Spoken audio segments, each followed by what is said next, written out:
Late at night, I found myself driving down a desolate stretch of road, shrouded in darkness. Rain pounded on the windshield and the wind howled through the trees, creating an eerie symphony. The only source of light was my headlights, which cut through the gloom like a fragile lifeline.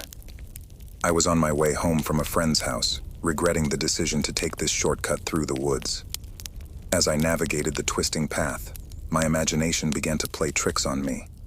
Shadows danced at the edge of my vision, and every rustling leaf seemed to conceal something lurking just beyond sight. My phone's GPS had lost signal, leaving me to rely solely on my memory of the route. With each turn, I grew more uncertain of where I was headed. Panic gnawed at the edges of my mind as the road seemed to stretch on endlessly, without any signs of civilization in sight. Suddenly, a figure appeared ahead, a hitchhiker standing in the rain. My instincts screamed to keep driving, but guilt and empathy compelled me to pull over. The stranger's clothes were drenched, and their face was obscured by a hood. I hesitated, then rolled down my window just a crack. "Need a ride?" I shouted over the storm. No response. Just silence, except for the sound of raindrops pelting the ground.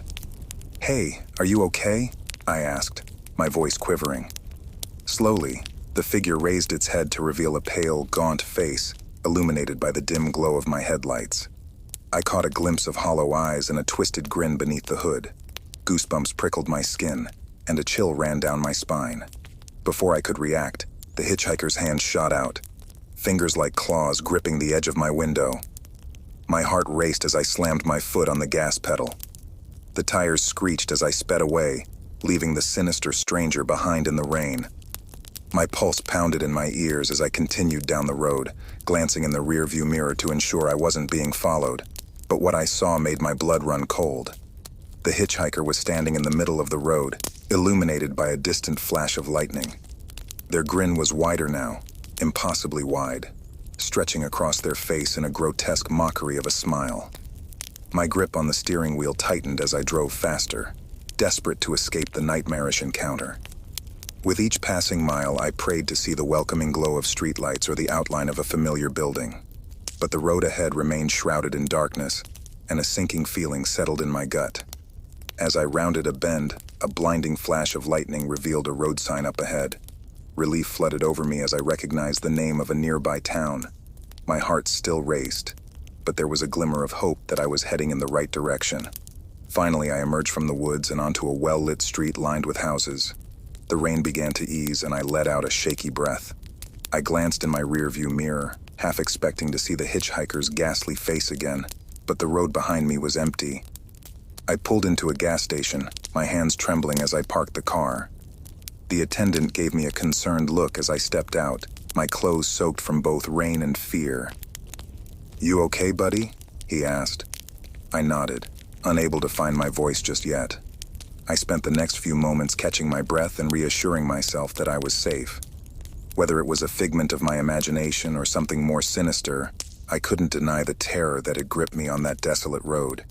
And even as I drove away from the gas station, the memory of that haunting encounter remained etched in my mind. A chilling reminder that sometimes the darkness holds secrets best left undiscovered.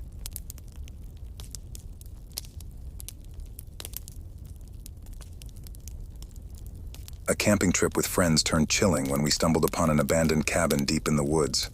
Intrigued, we entered. The interior was frozen in time, covered in dust. Oddly, the walls were etched with strange symbols. Night fell quickly, and unease settled in. A distant sound grew louder, like whispers. Suddenly, the symbols on the walls began to emit an eerie glow. Panicked, we tried to leave, but the door wouldn't budge. Shadows danced in the corners as the whispers grew louder, forming unintelligible words. A cold wind swept through, extinguishing our lanterns.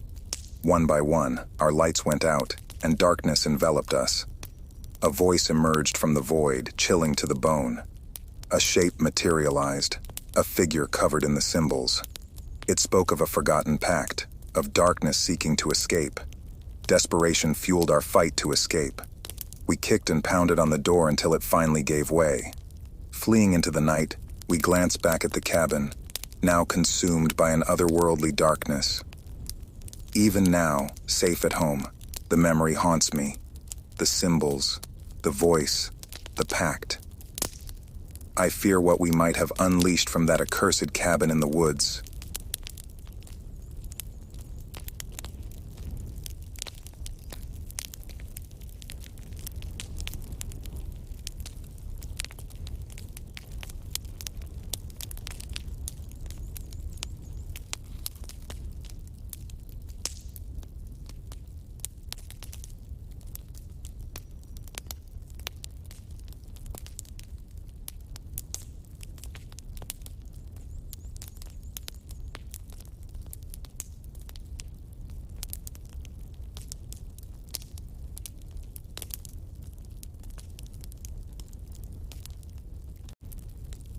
As a storm raged outside, I took refuge in an old cabin I stumbled upon in the woods.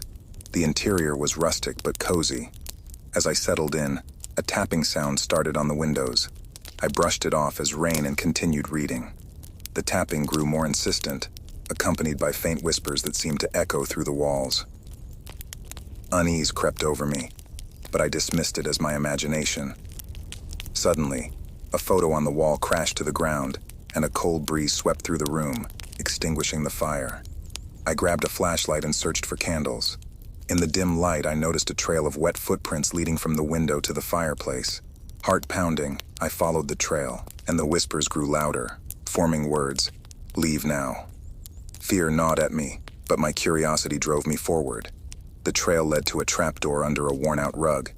As I lifted the door, an overpowering stench wafted up, and I gagged.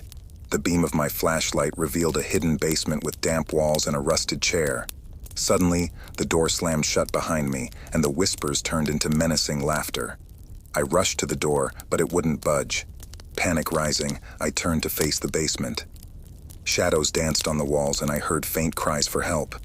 My flashlight flickered, casting eerie shadows around the room. In the corner, I saw a figure, hunched and motionless. I called out, but it didn't respond.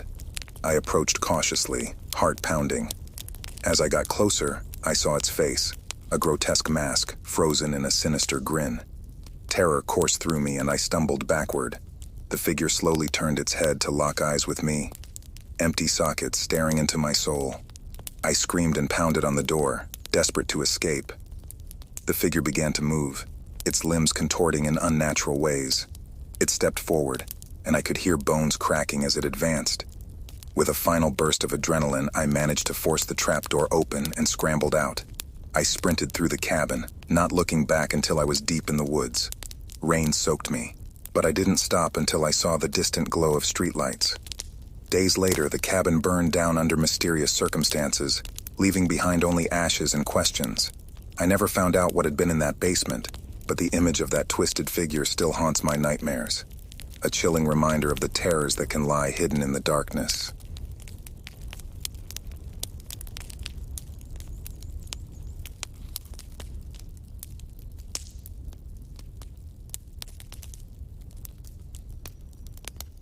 I was hiking alone in the remote wilderness, miles away from civilization. The sun began to dip below the horizon, casting long shadows through the trees.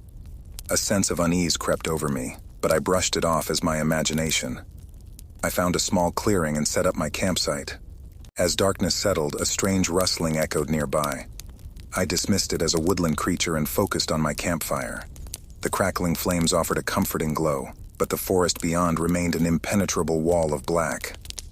I crawled into my sleeping bag and tried to ignore the eerie sounds. Just as I was drifting into sleep, a whisper brushed against my ear. "Help me." My eyes shot open, heart pounding. I scanned the darkness, my flashlight revealing nothing but trees and bushes. Nerves on edge, I zipped my sleeping bag tight. Moments later, a soft tapping came from the direction of the trees. Tap, tap, tap. The sound grew closer, closer. I held my breath, listening. Tap, tap, tap. It was right outside my tent. With trembling hands, I unzipped the flap a fraction and shined my flashlight into the night. The beam revealed nothing at first, but then it caught the glint of eyes, a pair of eyes staring back at me. I gasped and fell back, heart racing. "Who's there?" I stammered, my voice barely audible. A whisper responded, "Help me." Fear paralyzed me as I realized the voice was coming from just beyond the tent fabric. The eyes remained fixed on me, unblinking. I fumbled for my phone, dialing 911. I explained my situation, my voice quivering. They assured me help was on the way. Minutes felt like hours as I waited in terrified silence. The tapping continued, a slow and deliberate rhythm. Finally, the distant wail of sirens pierced the air, growing steadily closer. The eyes outside my tent remained fixed, unwavering. The police arrived, flashlight beams cutting through the darkness. They shouted for whoever was out there to show themselves. Suddenly, the tapping stopped, and the eyes disappeared. The officers searched the area but found no one. They told me it was safe to come out. As I stepped into the clearing, my flashlight beam caught something on a nearby tree, a crude message carved into the bark. "You're not alone." The police couldn't find any trace of the intruder. They chalked it up to a prank or my imagination. But I knew what I had heard and seen was real. As I left the wilderness that night, I couldn't shake the feeling that something had watched me from the shadows, a presence that whispered and tapped, reminding me that even in the vast darkness, I was never truly alone.